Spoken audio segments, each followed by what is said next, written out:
So whenever we are talking about appointment of next of kin, the things to consider before appointing anyone your next of kin is important.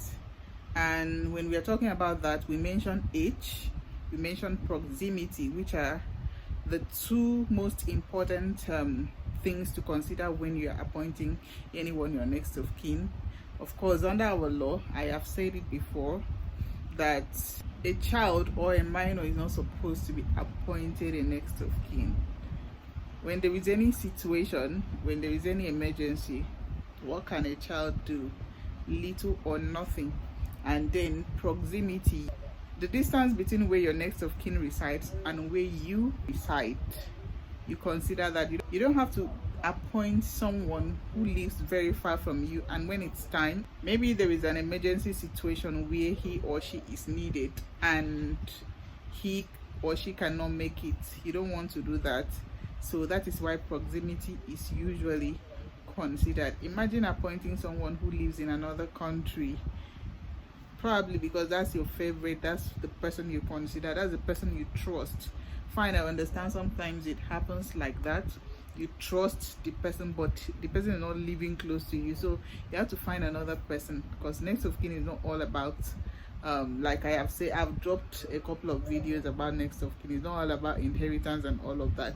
Someone who can respond to emergency situation.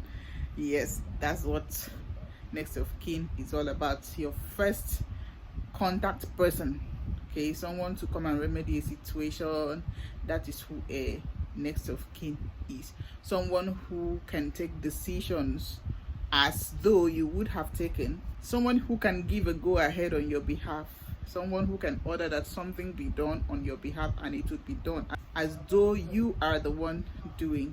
That is who a next of kin is. Now there is this particular one I have to add, like the third important thing to be considered whenever you're appointing someone your next of kin, and that is someone whose contact is always reachable. Do you have that kind of a person around you? You know, those people that anytime you call them, it is either their phone is not reachable, or their phone is reachable but they're not picking up. They're always busy with one thing or the other.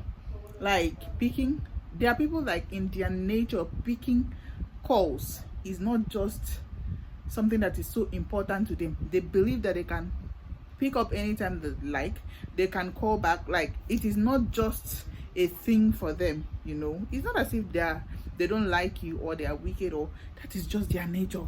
They are not just organized.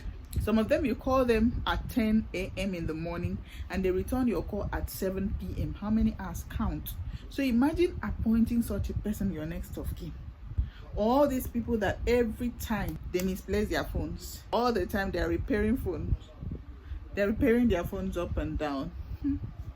Avoid those people when you are appointing your next of kin, no matter how much you love them, because you never can tell. I know when it gets to things like this, people will say, God forbid, God forbid. Fine, God forbid.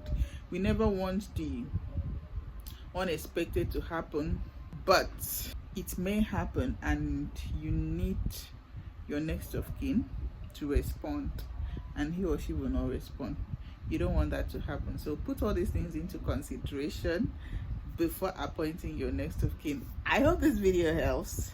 Thank you so much for watching. See you in our next video.